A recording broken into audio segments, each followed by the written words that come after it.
예, 반갑습니다. 인문학을 요리하는 남자, 인문학 셰프 세범입니다.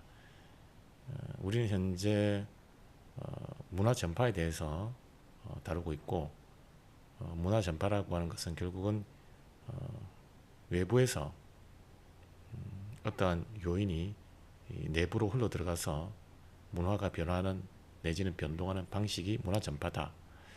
자, 그리고 결국 이러한 문화 전파는 내재적 요인이 아니라 외재적 요인에 의한 문화 변동으로 볼 수 있고, 문화 전파는 그게 직접적인 전파와 간접적인 전파로 구분할 수 있다. 어쨌거나 외부적 요인이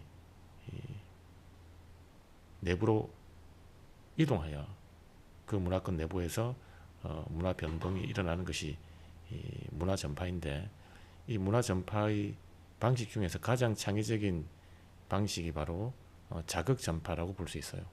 자극 전파는 외부의 어떤 문화적 요인이 그대로 다른 문화권 내부로 이식되는 것이 아니라 그 외부의 문화적 요인이 가지고 있는 아이디어가 새로 문화권 내부의 고유한 체계에 맞게 재구성되어서 외부의 문화적 요인이 전파되는 방식, 이것을 우리가 자극 전파라고 합니다. 결국 자극 전파는 외부의 어떤 문화적 요인이 가지고 있는 이 아이디어가 새로운 문화권 내부의 시스템, 체계에 맞게 재구성되어서 기존에 존재하지 않았던 문화가 새롭게 재구성되는 그러한 방식이라고 볼 수 있어요. 자, 이러한 방식, 즉 자극 전파의 방식과 관련하여 우리가 그 구체적인 사례로서 먼저 이두라고 하는 이 문화에 대해서 한번 다뤄보도록 하겠습니다. 먼저 이두와 자극 전파의 관계를 딱 세 단계의 논리로 명확하게 정리해 줄게. 자, 먼저 첫 번째 단계는 한자에서 발견한 내적 원리, 즉 외래 자극. 자, 중국의 한자는 글자 하나에 소리와 뜻이 독립된 단위로 묶여있는 표의 체계야. 예를 들어 나무목이라는 한자 안에는 목이라는 소리와 나무라는 뜻이 세트로 존재하지. 우리 조상들이 외래 문화인 한자로부터 받아들인 진짜 자극은 한자라는 글자 모양 자체가 아니라 바로 이 하나의 기호 안에 소리와 뜻이 분리 가능한 모듈로 공존하고 있다는 내적 원리였단다. 자, 먼저 이 자극 전파가 발생하는 첫 번째 단계는 이 외래 자극, 즉 외부에서 어떤 문화권 내부로 새로운 문화와 관련한 요인이 이동을 하는데, 이동을 할 때 그대로 이동하는 것이 아니라 그 새로운 문화, 외부의 문화가 가지고 있는 이 어떠한 요인이 가지고 있는 즉 외부의 새로운 문화가 가지고 있는 아이디어, 이 아이디어가 이동한다는 거예요. 아이디어가 이동한다. 외부의 문화 체계 전체가 있는 그대로 이동하는 것이 아니라 외부의 문화 체계가 가지고 있는 아이디어가 이동한다. 즉 비유를 들자면 이 하드웨어 전체가 아니라, 하드웨어와 소프트웨어 전체가 아니라 하드웨어보다는 이 소프트웨어가 소프트웨어가 주도권을 가지고 이 새로운 문화권 내부로 이동한다는 거예요. 소프트웨어, 즉 아이디어. 예를 들면 우리 한자의 경우에, 중국 한자의 경우에 그 한자가 가지고 있는 아이디어를 한 분석해 보면 이런 겁니다. 현재 여기에 나무목이라고 하는 한자가 있습니다. 나무목. 이 나무목이라는 한자는 소리와 뜻으로 분리될 수 있어요. 즉 나무라고 하는 이 뜻과 그리고 이 기호를 목이라고 읽는다라고 하는 소리, 즉 소리와 뜻이 나무목이라고 하는 이 하나의 기호에 모두 공존하고 있습니다. 즉 이제 도시가지면 이런 거죠. 이 나무목이라고 하는 이 기호가 있는데 심볼, 이걸 하나의 기호죠. 심볼. 이 심볼은 소리와 뜻을 모두 가지고 있습니다. 즉 목이라고 하는 소리와 그리고 나무라고 하는 뜻을 동시에 이 기호가 담지하고 있어요. 이 심볼 안에. 즉 이 한자의 핵심적인 아이디어는 뭐냐? 소리와 뜻이 분리될 수 있다. 소리와 뜻이 분리될 수 있다. 그리고 이렇게 분리된 소리와 뜻이 하나의 기호 안에 공존할 수 있다. 이것이 한자의 핵심적인 아이디어입니다. 한 번 더 한자의 핵심적인 아이디어는 소리와 뜻이 분리될 수 있다. 그리고 이 분리된 소리와 뜻이 하나의 기호 안에, 이 하나의 심볼 안에 공존할 수 있다. 이것이 한자의 아이디어죠. 자, 그럼 이 아이디어가 새로운 문화권 내부의 시스템과 어떻게 만나서 이 아이디어가 새로운 문화권 시스템, 이 아이디어가 새로운 문화권 내부의 그 시스템과 어떠한 방식으로 재구성되는지 한번 살펴보도록 할게요. 두 번째 단계, 우리말 어순과 문법에 맞춘 재구성, 즉 내부 발명. 우리 조상들은 이 원리를 자극제 삼아 엄청난 패러다임의 전환을 이뤄내셨어. 한자의 소리와 뜻을 칼로 쪼개듯 분리해서 중국어와는 완전히 다른 우리말의 어순과 문법 구조에 맞게 조립식 장난감처럼 재구성하신 거지. 그 방식이 바로 내용과 기능의 분리란다. 우리말의 내용어, 즉 실질 형태소의 경우 문장에서 주체적인 의미를 전달하는 단어, 즉 나, 너, 사랑한다는 한자의 뜻을 취했어. 그래서 나, 아와 너, 여를 가져와 중국어식 발음이 아니라 우리말 뜻 그대로 나, 너라고 읽었지. 우리말의 기능의 경우, 즉 형식, 형태소의 경우 우리말의 뼈대를 이루는 핵심이자 한문에는 없는 조사나 어미, 즉 뭐뭐는 뭐뭐를 뭐뭐한다는 뜻은 버리고 오직 한국어 발음을 표기하기 위해 한자의 소리를 취했어. 그래서 은과 을을 가져와 조사, 는, 를로 써먹은 거란다. 이 두 가지 모두를 중국어 어순이 아닌 주어, 목적어, 동사라는 철저한 우리말 어순대로 배치하여 아, 은, 나는, 여을, 너를 위여 사랑한다 라는 독창적인 시스템을 내부적으로 발명해 내신 거지. 자, 먼저 우리 한자를 통해서 이러한 자극 전파가 일어나는 원리를 한번 살펴보도록 할게요. 우리 한자가 가지고 있는 아이디어는 바로 하나의 기호 안에 소리와 뜻이 공존할 수 있다. 즉 분리 가능한 소리와 뜻이 하나의 기호 안에 공존할 수 있다. 즉 소리와 뜻을 분리시켜서 소리와 뜻을 분리시킬 수 있는 동시에 공존 가능한 상태로 우리가 구성할 수 있다는 것이 바로 한자의 핵심적인 아이디어입니다. 이것이 표의 문자의 중요한 아이디어인데, 이 아이디어를 바탕으로 바로 이두가 출현합니다.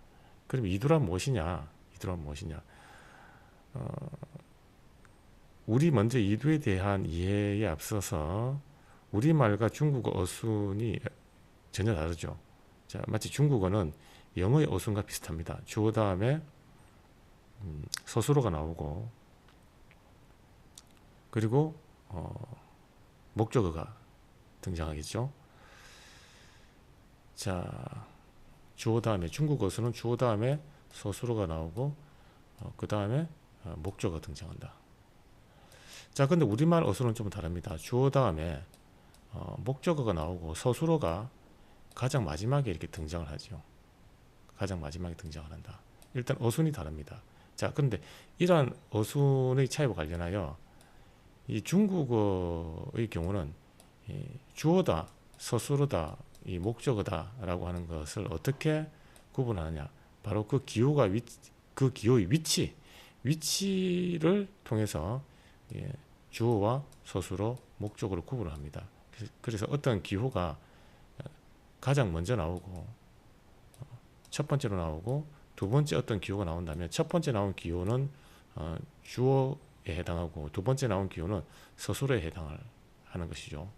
가장 중요한 것이 바로 주어와 서술어를 그 기호의 위치로 구분한다. 이것이 한자의 어순인 반면에 한국어의 어순은 주어 다음에 목적어가 나오고 서술어가 가장 마지막에 나옵니다.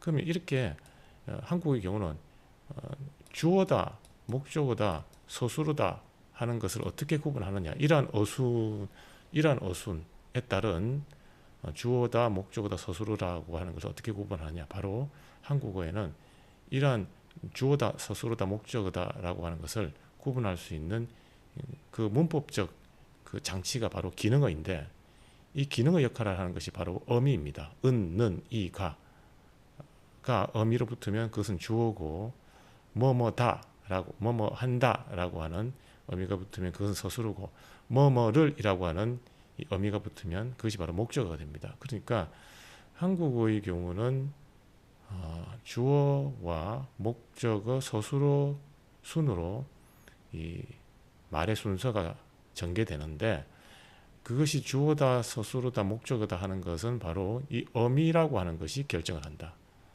어미라고 하는 것이 이 주어인지 목적어인지 서술어인지를 구분시켜주는 장치다. 바로 즉 이것이 기능어다. 문법적인 기능의 역할을 바로 이 어미가 한다. 이렇게 볼 수가 있어요. 그런데 중국어에는 기호의 위치가 주어와 서술어를 결정하기 때문에 굳이 이 어미가 필요가 없죠. 즉 어미가 존재하지 않습니다. 이 어미라고 하는 이것이 존재하지 않는다. 이 어미가 바로 문법적 기능을 하는 장치인데 이것이 존재할 필요가 없죠. 위치가 주어인지 서술어인지 구분시켜 주기 때문에. 자, 그런데 이 중국의 한자를 한국으로 가져올 때, 중국의 한자를 중국의 한자를 우리나라로 가져올 때 이 한자를 그대로 가져온 것이 아니라 우리말의 이 체계에 맞게 가져왔다는 거예요. 우리말의 체계에 맞다는 건 뭐냐? 제가 언급드렸듯이 우리말은 위치가 아니라 어미를 통해서 문법적인 기능을 결정을 하고, 그 문법적인 기능에 따라서 어떠한 단어가 주어인지 서술어인지 목적어인지가 구분이 되고, 그러한 주어, 서술어, 목적어가 배열되는 위치가 주어 다음에 목적어, 그 다음에 마지막에 서술어가 온다라고 했죠. 자, 그래서 이러한 우리말의 체계에 맞게 한자를 가져온다는 거예요. 그 우리말의 체계에 맞게 한자를 어떻게 가져오느냐? 자, 우리말 중에서 우리말의 구체적인 뜻을 가지고 있는 우리말이 있습니다. 우리말 중에서 구체적인 뜻을 가지고 있는 부분이 있고, 우리말 중에서 구체적인 뜻은 없는데 그 단어의 문법적인 위치를 설정해 주는 장치가 있어요. 그것이 바로 어미죠. 예를 들면 나는 이라고 할 때 나라고 하는 것은 구체적인 뜻을 가지고 있죠. 그런데 를 이라고 하는 것은 구체적인 뜻이 있는 것이 아니라 나라고 하는 이 뜻이 는 이라고 하는 어미를 통해서 이것이 나는이라고 하는 것이 주어라고 하는 문법적인 기능을 한다라고 하는 것을 표기하는 겁니다. 이렇게 우리말 중에서 구체적인 뜻을 가지고 있는 것, 이것을 바로 내용어라고 할 수 있어요. 그리고 구체적인 뜻은 없지만 구체적인 뜻을 가지고 있는 그 내용어의 문법적인 위치, 이것이 주어인지 서술어인지 목적어인지를 구분시켜주는 그런 장치, 그것이 바로 어미인데, 이 어미를 기능어라고 할 수 있어요. 기능어. 그러니까 나는이라고 할 때 나는 내용어, 너는 기능어에 해당하고, 나를 이라고 하면 나는 내용어이고 를은 기능어에 해당하겠죠. 그리고 먹는다고 할 때, 먹는다고 할 때 먹음이라고 하는 뜻은 내용어이고 는다라고 하는 것은 기능어에 해당합니다. 즉 이 기능어, 어미를 통해서 이것이 주어인지 목적어인지 서술어인지를 구분할 수가 있어요. 그래서 이러한 우리말의 체계에 맞게 한자를 가져옵니다. 어떻게 가져오느냐? 우리말의 체계 중에서, 즉 주어, 목적어, 서술어 순으로 나열되는 우리말의 체계 중에서 내용어에 해당하는 것은 한자의 뜻을 그대로 가져오고, 기능어에 해당하는 부분은 한자의 소리를 가져온다는 거예요. 한자는 소리와 뜻이 분리 가능한 상태로 하나의 기호 안에 공존할 수 있다는 것이 한자의 핵심 아이디어죠. 그래서 뜻은 뜻과 소리는 분리될 수 있구나 라고 하는 부분을 통해서 우리말의 내용어에 해당하는 부분은 한자의 뜻을 가지고 오고, 우리말의 기능어에 해당하는 부분은 한자의 소리를 가지고 온다는 거예요. 그러면 우리말의 체계 중에 한자의 뜻은, 우리말의 체계 중에 우리말의 내용어는 한자의 뜻으로 대체하고 리플레이스하고, 우리말의 이 기능어에 해당하는 부분은 한자의 소리로 대체, 리플레이스 한다는 거예요. 그러면 어떻습니까? 우리말 체계 안에서도 소리와 뜻이 분리되면서 그 소리와 뜻이 하나의 센텐스 안에 공존할 수 있죠. 즉 소리와 뜻이 분리 가능한 상태로 공존할 수 있다는 이 아이디어를 우리말 체계에 맞게 재구성한 거예요. 즉 우리말의 내용어는 소리로, 우리말의 내용어는 뜻으로, 한자의 뜻으로, 우리말의 이 기능어는 한자의 소리로 대체하여 우리말의 이 체계 속에 분리 가능한 소리와 뜻이 공존할 수 있는 상태로 재구성한 것이죠. 이것이 바로 이두의 핵심적인 이 구성 원리다, 이렇게 볼 수가 있어요.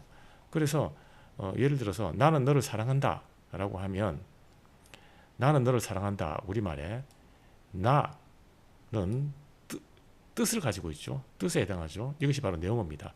이 나에 해당하는 부분은 한자의 나아라는 한자에서 한자의 뜻을 그대로 취합니다. 그러니까 이 나아라고 하는 한자에 있는 뜻을 그대로 취하여 이것이 나라고 하는 발음으로 처리가 되는 거죠. 그러니까 이 나는이라고 하는 것을 이 한자 체계로 재구성할 때, 나는에서 실질적인 뜻을 가지고 있는 나라고 하는 내용어는 한자에서 뜻을 취한다. 즉 나아라고 하는 한자에서 나라고 하는 뜻을 취한다. 그런데 이 는이라고 하는 것은 아무런 뜻이 없어요. 그냥 이것은 나라고 하는 뜻을 가진 이 기호가 주어의 역할을 한다는 걸 나타내는 것이죠. 나를이라고 하면 목적어의 기능을 하지만 나는이라고 하면 여기서 나는 주어라고 하는 문법적 기능을 부여하겠다라고 하는 거예요. 그러니까 이 는이라고 하는 것은 뜻은 없고 그냥 문법적인 기능만 하는 거예요. 문법적인 기능만 하는 것도 역시 한자로 처리하는데, 한자로 처리할 때 어떻게 하느냐? 는이라고 하는 문법적인 기능을 하는 한자는 존재하지 않습니다. 그래서 한자 중에서 스물은자, 한자 중에서 이 스물은자라고 하는 한자가 있어요. 스물은자, 스물은. 이 스물은이라고 하는 한자는, 은이라고 하는 것은 우리말의 는과 발음이 비슷하죠. 그래서 한자의 스물은이라고 하는 한자, 이 스물은이라고 하는 한자는 숨다라고 하는 뜻과 은이라고 하는 소리가 하나의 기원에 담겨 있죠. 숨다와 숨다라고 하는 뜻과 은이라고 하는 소리 중에서 은이라고 하는 소리만 가져온다는 거죠. 소리만 취해서 여기에 장착을 한다는 겁니다. 그래서 나는 이라고 하는 우리말을 한자로 이렇게 처리를 한다는 거죠. 그 다음에 너를 이를 봅시다. 너를은 그러면 어떻게 한자로 처리하느냐? 우리말에서 너라고 하는 뜻을 가지고 있죠. 내용어입니다. 내용어. 자, 내용어인데 여기 보이는 이 한자는 바로 너여자입니다. 여기 보이는 이 한자는 자 여기 보이는 이 한자는 너여자요. 너여자입니다. 이 너여라고 하는 이 기호는 너라고 하는 뜻과 여라고 하는 소리를 가지고 있어요. 그런데 이 우리말이 너를이라고 할 때 너는 구체적인 뜻을 가지고 있죠. 이 뜻은 한자에서 한자를 가져올 때 이 너를 한자로 처리할 때는 이 너를 그 한자가 가지고 있는 이 뜻과 소리 중에서 뜻을 취한다는 거예요. 뜻만 취한다. 그래서 이 너를이라고 할 때 너 여자는 우리말 체계로 가져올 때 너여라고 하는 한자지만 너여에서 여라고 하는 소리를 취하지 않고 너라고 하는 뜻만 취한다. 그리고 우리말의 너를이라고 할 때 를은 목적어를 의미하는 목적이라고 하는 문법적 장치를 표기하는 거예요. 근데 이 를이라고 하는 목적어라고 하는 문법적 장치를 표기하는 한자는 존재하지 않습니다. 그러면 이 를을 어떻게 처리할 것인가? 우리말 를과 비슷한 소리를 가진 한자가 바로 이 을자입니다. 을자인데 여러분 한번 봅시다. 이것이 바로 을자죠. 이것은 새 을자예요. 새 을자.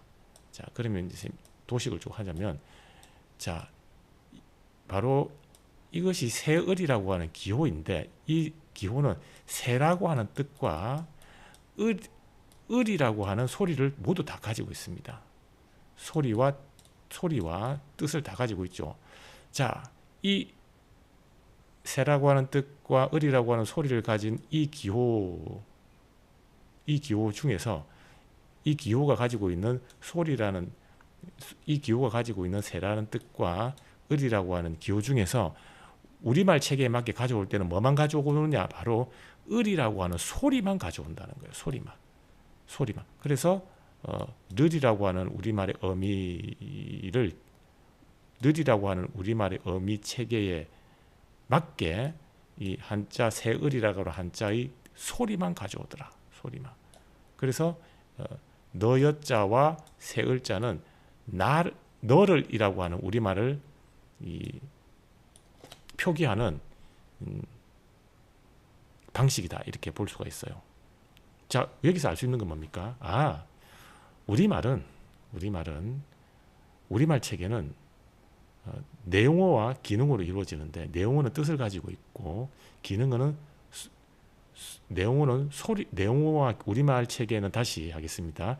우리말의 체계는 가만히 들어보면 내용어와 기능어로 구성이 되는데 이 내용어는 구체적인 뜻을 가지고 있는 것이고 기능어는 구체적인 뜻은 없지만 그 내용어가 주어인지 목적어인지 서술어인지를 구분하는 하나의 문법적 장치다. 즉 어미를 통해서 문법적인 위치를 결정해 준다. 자, 그러면 이러한 우리말의 체계에 맞게 한자를 가져오려면 어떻게 해야 되느냐? 우리말의 내용어에 해당하는 부분은 한자의 소리와 뜻 중에서 뜻을 취하고 우리말이 기능에 해당하는 부분은 한자의 소리와 뜻 중에서 소리만 취해서 우리말을 한자로 표기한다는 거예요. 우리말을 한자로 표기한다. 자, 그러니 어떻습니까? 하나의 기호 안에 소리와 뜻을 모두 가지고 있는 이 한자를 그대로 가져와서 우리가 쓰는 것이 아니라 우리말 체계에 맞게 이 한자를 재구성한 거예요. 해체시켜서 한자를 완전히 해체시켜가지고 우리말의 체계에 맞게 재구성한 거예요. 재구성했다. 어떻게 재구성했느냐? 우리말의 내용어에 해당 부분은 한자의 뜻을 그대로 가져온다. 한자를 쓰되 그 한자에서 뜻만 취한다. 그리고 우리말의 체계 중에 이 문법적 기능을 나타내는 어미, 기능에 해당하는 어미는 한자를 가져올 때, 한자를 취할 때 그 한자의 뜻은 취하지 않고 한자의 소리만 취한다. 그러니까 어떻습니까? 우리말의 내용어는 한자의 뜻만 취하고 우리말의 기능어는 한자의 소리만 취해서 내용어와 기능어를 가지고 있는 우리말 체계에 맞게 한자를 재구성한 것이죠. 즉 한자를 그대로 가져온 것이 아니라 우리말의 내용어와 기능이라고 하는 우리말의 시스템에 맞게 한자를 해체해서 재구성하여 취한 것이죠. 이것이 바로 이두이고 이러한 이두는 자극전파의 대표적인 모델이 된다고 볼 수 있어요. 왜? 자극전파는 외래 문화를 그대로 가져오는 것이 아니라 외래 문화의 아이디어만 가져와서 그 아이디어를